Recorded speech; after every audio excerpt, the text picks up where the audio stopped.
lagi pada pelajaran PAI. Untuk kesempatan kali ini kita akan membahas tentang senang menuntut ilmu dan mengamalkannya.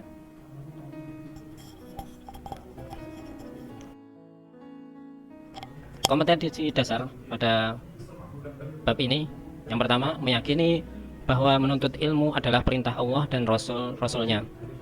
Memiliki sikap semangat keilmuan sebagai implementasi pemahaman Al-Quran Surat At-Taubah.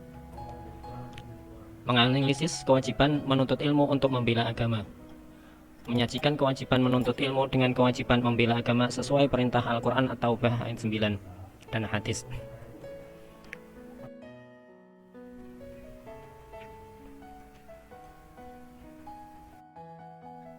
Selanjutnya, klasifikasi ilmu dari hukum mempelajarinya atau pembagian ilmu dari hukum mempelajarinya. Yang pertama, fardu ain, yakni wajib bagi individu semua muslim, baik laki-laki atau perempuan, yang kewajiban itu tidak dapat dialihkan atau diwakilkan.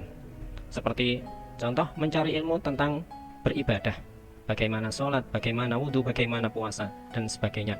Yang kedua, mencari ilmu itu ilmu fardu kifayah. Hukumnya fardu kifayah yang dimaksud adalah tidak wajib individu, alias bisa diwakilkan seseorang, tidak semua melakukan. Bila ada yang sudah mempelajari, maka gugur kewajiban bagi yang lainnya. Keutamaan dan kemuliaan ilmu. Yang pertama, menjadikan manusia memiliki keunggulan dari makhluk lainnya. Bisa membedakan antara manusia dengan hewan, itu adalah karena ilmu. Yang selanjutnya, mengangkat derajat seseorang. Orang yang mempunyai ilmu jelas berbeda dengan orang yang tidak berilmu.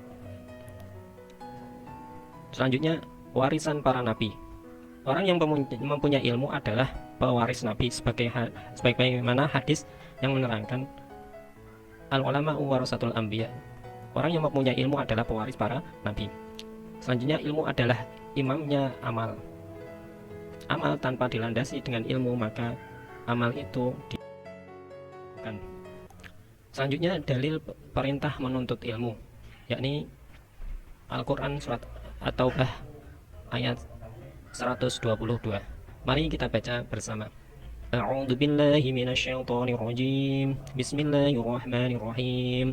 Wa ma kana al-mu'minuna liyanfiru kaffah falawla nafara min kulli firqatin minhum ta'ifatun liyatafaqahu fid-din wa liyundiru qaumahum idza raja'u ilaihim la'allahum yahdharun.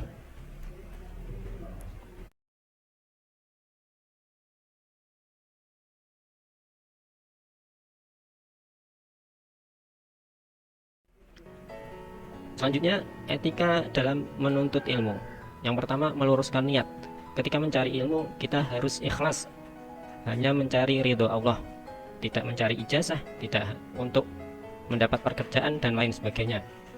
Niat kita harus kita luruskan hanya semata-mata untuk mencari keridhaan Allah, atau dengan niat menghilangkan kebodohan. Intinya, kita mencari ilmu harus diniati dengan niat yang baik. Selanjutnya, etika berikutnya adalah bersikap hormat terhadap guru. Banyak cara kita menghormati guru. Di antaranya ketika kita bertemu, kita salaman dengan mereka, dan banyak yang lainnya contohnya. Selanjutnya, awali dan akhiri ketika menuntut ilmu dengan berdoa kepada Allah. Kiat-kiat dalam menuntut ilmu.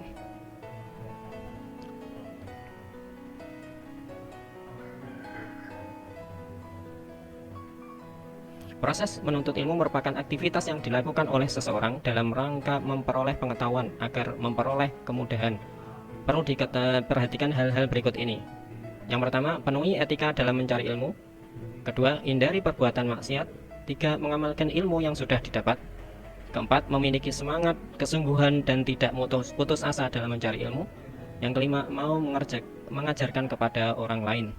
Keenam, pelajari biografi orang-orang yang ternama dalam menuntut ilmu. Yang terakhir, hikmah menuntut ilmu.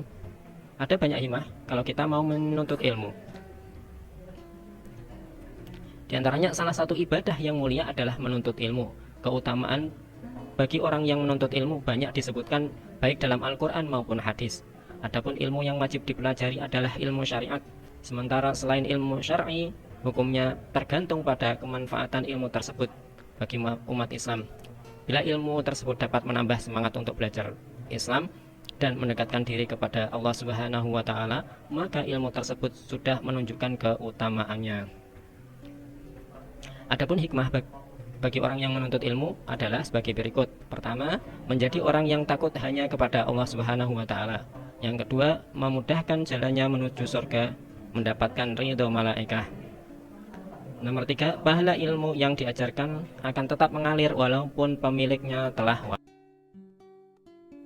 Demikian tadi pembelajaran tentang menuntut ilmu. Dengan penjelasan di atas, diharapkan para siswa bisa menjelaskan pengertian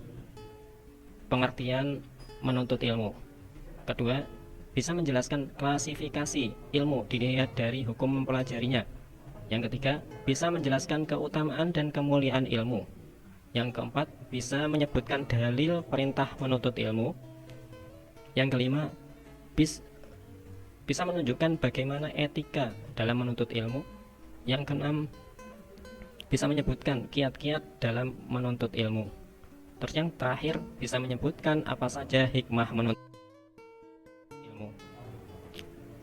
Demikian tadi pembelajaran kita tentang menuntut ilmu.